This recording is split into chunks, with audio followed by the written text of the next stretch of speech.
Ghost of Tsushima. I have always maintained a casual interest in history. It was one of my strongest subjects in high school. This year, my interest in the subject resumed its upward trajectory after I acquired several history periodicals. Fortunately, I have 4 historically concentrated games on my shelf to satisfy this itch even further, thanks to a local discounter. 3 Assassin's Creed games, and, as you have already inferred, Ghost of Tsushima. What was the reason for my preference for Ghost of Tsushima over those Assassin's Creed games? Quite simply, the forthcoming PC release. I was unable to resist the temptation to play the game after viewing advertisements and hearing others discuss their experiences with it. Additionally, this review is somewhat pertinent due to the PC version, which is a rarity in my evaluations. This is welcome. The Ubisoft open-world formula that I have frequently heard individuals discuss will have to be postponed indefinitely. Well, I was unaware that I would ultimately encounter that formula. Ghost of Tsushima is a meticulously crafted first-party title that pays homage to Japan and has a high level of detail. However, its open-world gameplay is competent, but rather unimpressive. Let us delve in. A Mongol fleet, under the command of the malevolent Khatan Khan, invaded Tsushima Island in 1274. The Mongols are confronted by the island's courageous samurai warriors at Kawada Beach under the leadership of the island's Jido, Lord Shimura. The conflict degenerates into a massacre. Lord Shimura and his nephew Jin Sakai are the sole survivors, as they have been apprehended. Jin vows to liberate his island from the invaders after being nurtured back to health by the thief Yuna. Jin establishes a new army by recruiting both new and familiar allies, both honorable and duplicitous. Throughout his voyage, the brutality and atrocities of war challenge his sense of honor and right and wrong. Will he adhere to the principles that his uncle taught him? Ghost of Tsushima endeavors to accurately replicate Tsushima Island in the 1270s, while also accommodating the developer's vision. This leads to a robust environment. From the architecture to the general geography to some of the factions, it all aligns with our understanding of Tsushima in 1274.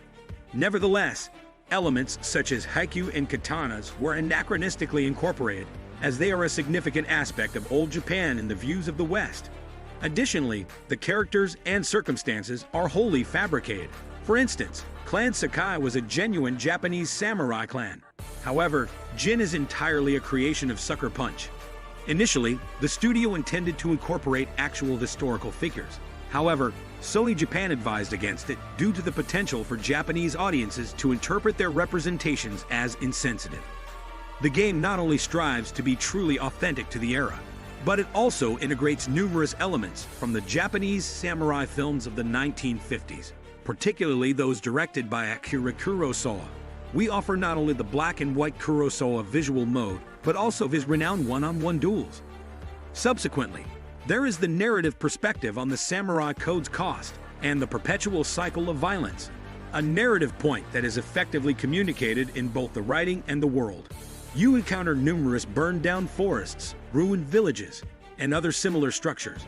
War is a common theme in nearly all missions, with its atrocities, such as a Sophie's Choice quest, but also with the unification of individuals and the existence of hope in the most dire of circumstances, of rival clans uniting for the common welfare. The narrative of this game is worth investing in due to the gradual evolution of Jin Sakai's character, as well as all of the aforementioned. The Ghost of Tsushima exercises caution and patience. It progressively progresses toward its climactic moments. The development and culmination of character conflicts necessitate time for the initially stoic and rigid Jin to demonstrate his complexity and become significantly more relatable and engaging. His faith in the samurai code is weakened by the expenses of war. Jin's excessive enthusiasm for violating the Geneva Conventions renders him somewhat unlikable. However, this serves to enhance his character development. The narrative's trajectory is evident. However, the characters are so vividly depicted and the narrative is so well crafted that this distinction was of no consequence to me. Norio, Tomo, and Yuna. All of the characters are intriguing and offer engaging side quests. Include a few large-scale conflicts, such as the opening clash at Kawada Beach, and you will have a compelling narrative. Ghost of Tsushima is an open-world title in terms of gameplay. Tsushima Island is brimming with activities that can be enjoyed at your discretion. From the preservation of towns, the discovery of concealed areas, the completion of quests, the acquisition of new tools, and the collection of resources to enhance your abilities and equipment. You know, all the features that you would anticipate a contemporary open-world game developed by Ubisoft, or so I have been told, to have. This is the title's primary vulnerability. The game's design is so conventional that it is expected. From its advantages, such as its autonomy, to its deficiencies, including its monotony. Although there may be numerous fox sanctuaries in Tsushima, it is sufficient to locate only a small number of them to obtain all of the charm slots. The remaining charms you discover are used to unlock powerful charms that are intended as a bonus.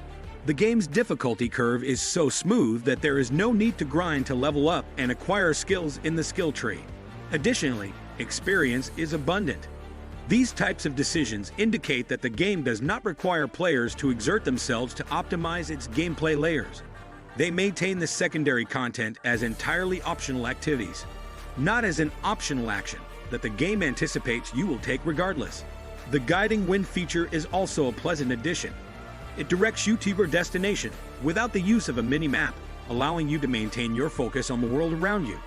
Did he or not?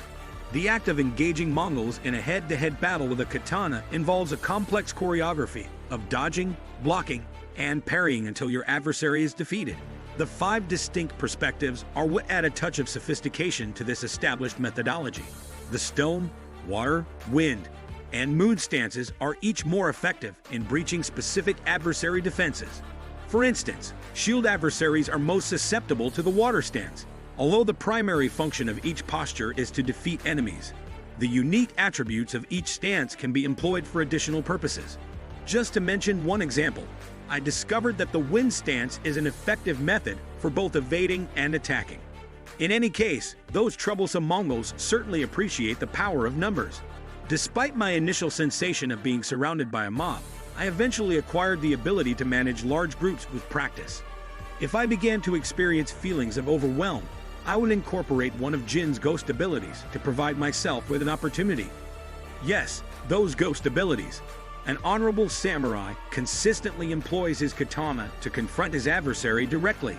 In his pursuit to rescue Tsushima, Jin employs more practical strategies than this to eliminate his adversaries. Stealth is not far behind when discussing the ghost abilities. Jin can discreetly eliminate opponents one by one, prowl rooftops, or simply sneak past them while navigating through long grass. Yes, it is rudimentary in that it is as basic as a stealth system can be, and is not nearly as refined or precise in controls and movement. But it is functional and entertaining in small doses. It was exceedingly tense to kill 3 slave owners without being seen by a single soul, which is one of my favorite quests. Graphically, Ghost of Tsushima looks good, compared to the contemporary 4-pound open-world game Horizon Zero Dawn. It has better lighting and less plasticky character models and such, but the real game changer is the landscaping.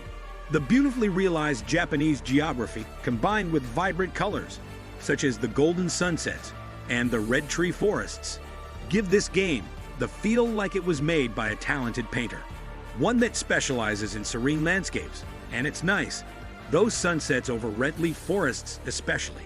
Because of this, even with the dark undertone of war, I found myself easily relaxing while playing. Conclusion: gameplay-wise, Ghost of Tsushima delivers an enjoyable open-world experience with solid combat and stealth, albeit with some very predictable, Ubisoft-like game design. It might streamline a lot of open-world conventions, but it does spare little to innovate that formula. All in all, Ghost of Tsushima is worth looking out for if you're in the mood for a well-made samurai title. It's not what I call a must-play. It failed to grip me or be that revolutionary, but you cannot say that it isn't a very well-crafted and fun game. I wouldn't have poured 40+ hours of gaming into it if I weren't enjoying myself. Please share your insights in the comments section and become a subscriber to receive supplementary content. I am grateful for your consideration.